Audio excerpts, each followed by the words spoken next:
10월 16일 월요일 실적의 비결. 사업 실패로 큰 빚을 진 제임스 스미스라는 사람이 있었습니다. 그는 궁여지책으로 제약회사의 외판원이 됐습니다. 빚을 해결하기 위해 1년치 연봉을 미리 받는 조건으로 입사했지만 2주일이 지나도록 약을 하나도 팔지 못했습니다. 아무리 생각해도 외판원이 적성이 아닌 것 같았지만 1년치 연봉을 미리 받았기 때문에 어쩔 도리가 없었습니다. 울며 겨자 먹기로 일을 하던 제임스에게 관절염으로 고생하던 이웃의 한 주부가 집안일을 부탁했는데 마침 외판원 일을 하기 싫었던 제임스는 흔쾌히 수락했습니다. 여러 가지 집안일을 도와주며 대화를 나누던 중 주부는 제임스가 제약회사에서 일한다는 사실을 알게 됐습니다. 그렇다면 관절염 약도 팔겠군요. 주부는 그날부터 제임스를 통해 비싼 관절염 약을 정기적으로 주문했습니다. 남에게 도움을 주면 물건은 알아서 팔린다는 교훈을 얻은 제임스는 이후 최고의 실적을 올렸습니다. 25년 뒤 전설의 세일즈맨으로 불리게 된 제임스 스미스는 신입사원들에게 입버릇처럼 이런 말을 했습니다. 성공하고 싶은가? 먼저 남을 위해 베풀라. 예수님처럼 낮은 모습으로 세상을 섬길 때 진리의 복음도 수월히 전파됩니다. 복음을 전한다는 사명감을 가지고 먼저 섬기고 먼저 베푸십시오. 오늘의 말씀. 구제를 좋아하는 자는 풍족하여질 것이요 남을 윤택하게 하는 자는 자기도 윤택하여지리라. 잠언 11장 25절. 오늘의 찬송 211장 나의 생명 드리니. 오늘의 만나. 주님, 사랑과 관심으로 복음을 전하는 제자가 되게 하소서. 전도하려는 이웃에게 나의 최선의 도움을 드려보세요.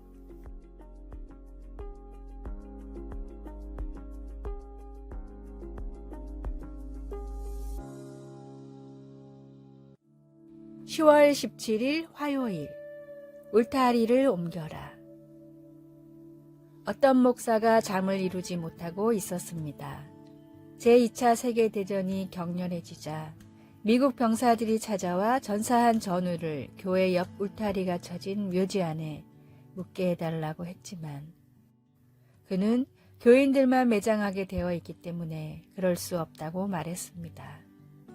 그래서 미군들은 사랑하는 전우를 울타리 바로 밖에 묻었기 때문입니다. 그런데 다음날 아침 군인들은 무덤을 찾을 수 없었습니다. 어떻게 된 일입니까? 무덤이 사라졌네요. 한 군인이 목사에게 물었습니다.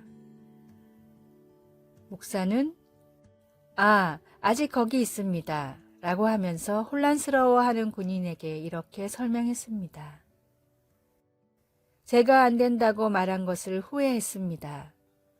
그래서 어젯밤에 일어나서 울타리를 옮겼습니다. 우리가 구할 때 하나님은 인생의 어려움에 대한 새로운 생각을 주실 수도 있습니다.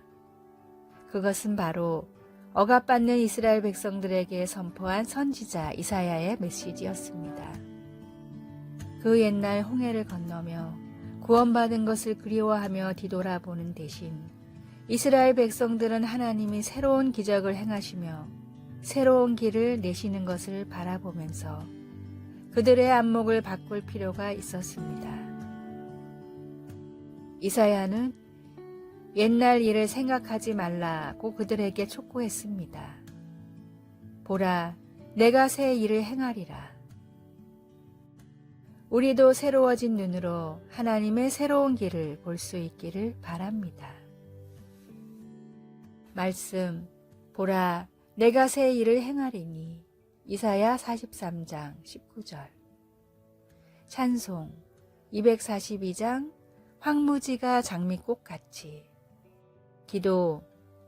하나님, 제 삶을 향한 새로운 시각을 주셔서 감사합니다. 새로워진 시각으로 하나님과 함께 갈 새 땅을 보게 하소서. 예수님의 이름으로 기도드립니다. 아멘.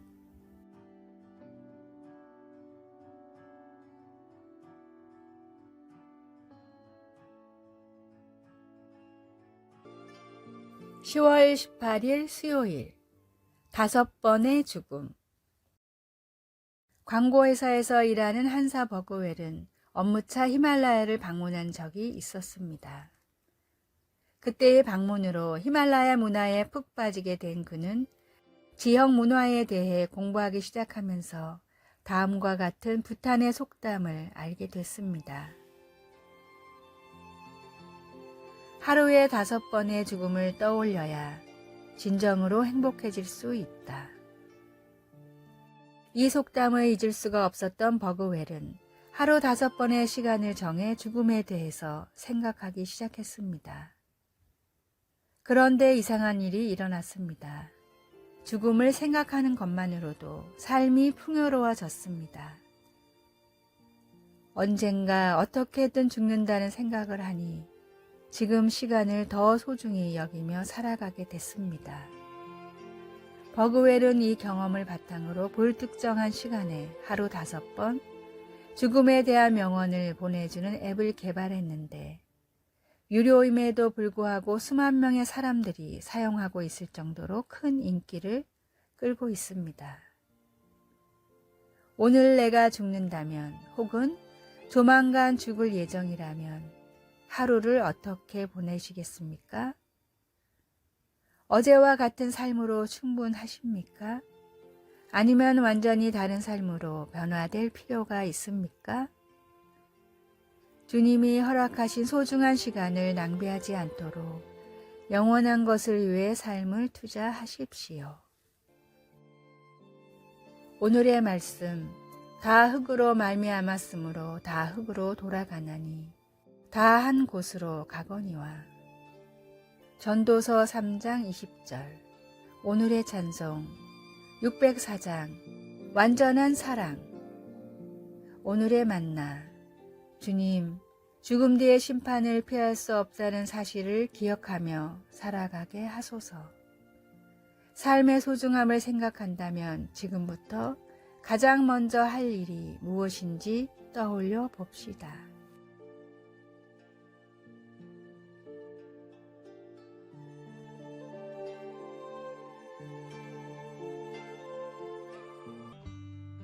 (10월 19일) 목요일. 예수님 안에서 강인함.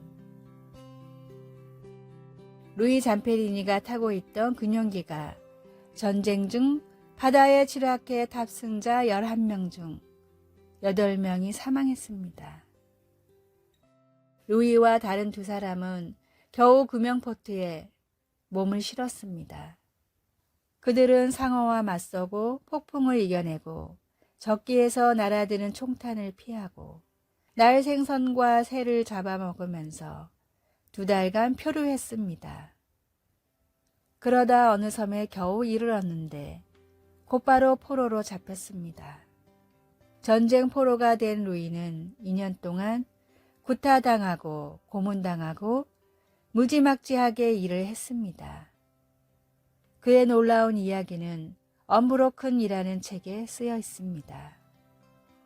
예레미야는 성경에 나오는 강인한 인물 중 한 명입니다. 그는 적들의 음모를 견뎌냈고 매를 맞고 쇠고랑에 채워졌으며 채찍질 당한 후 옥에 갇혔고 밧줄에 매달린 채 깊은 진흙 구덩이에 던져졌습니다. 그러나 예레미야는 살아남았습니다.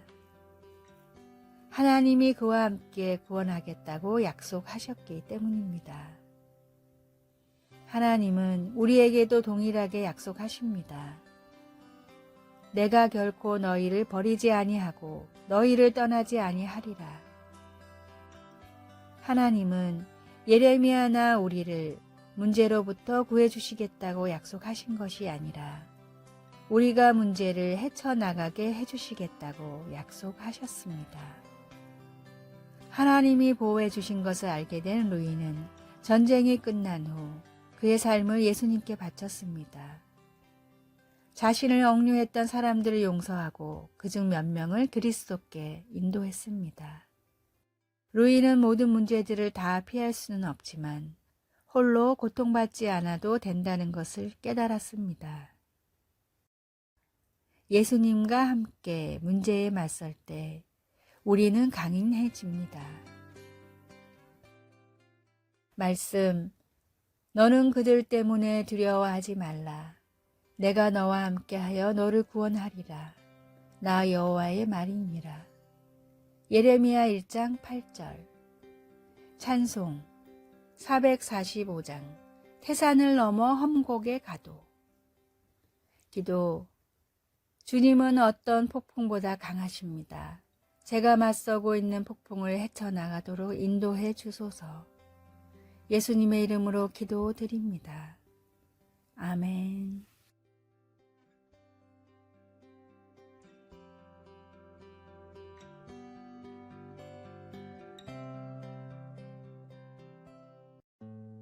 (10월 20일) 금요일. 희망이 존재하는 곳. 영국의 유명한 화가 프레드릭 왈츠가 자신의 새로운 작품을 공개하는 날이었습니다. 어두운 지구 위에 비파를 가슴에 끌어안고 쓰러져 있는 여인의 모습은 금방이라도 숨을 거둘 것 같았습니다. 시력을 잃었는지 눈은 가려져 있었고 들고 있는 비파의 혀는 한 줄을 남기고는 모두 끊어져 있었습니다. 몽환적이고 초현실적이었던 이 작품은 평론가들의 마음을 사로잡았습니다. 한참 동안 그림을 보던 평론가들은 그림의 제목이 절망일 것이라고 예상했습니다. 그림의 모든 표현이 절망적인 상황을 나타내고 있었기 때문이었습니다. 잠시 뒤 왈츠가 앞으로 나와 작품의 이름을 발표했습니다. 지금 여러분이 보고 계시는 작품의 이름은 희망입니다.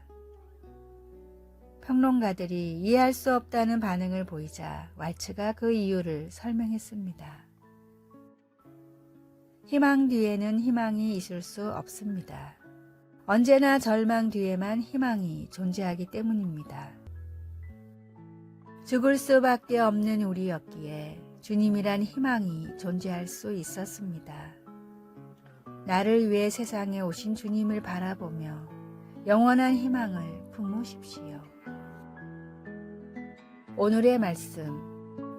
너희는 그를 죽은 자 가운데서 살리시고 영광을 주신 하나님을 그리스도로 말미암아 믿는 자니 너희 믿음과 소망이 하나님께 있게 하셨느니라. 베드로전서 1장 21절. 오늘의 찬송 61장. 우리가 기다리던. 오늘의 만나. 주님, 사망의 골짜기에서도 지켜주시는 주님을 믿게 하소서. 절망 속에서도 주님을 바라보며 희망을 품읍시다.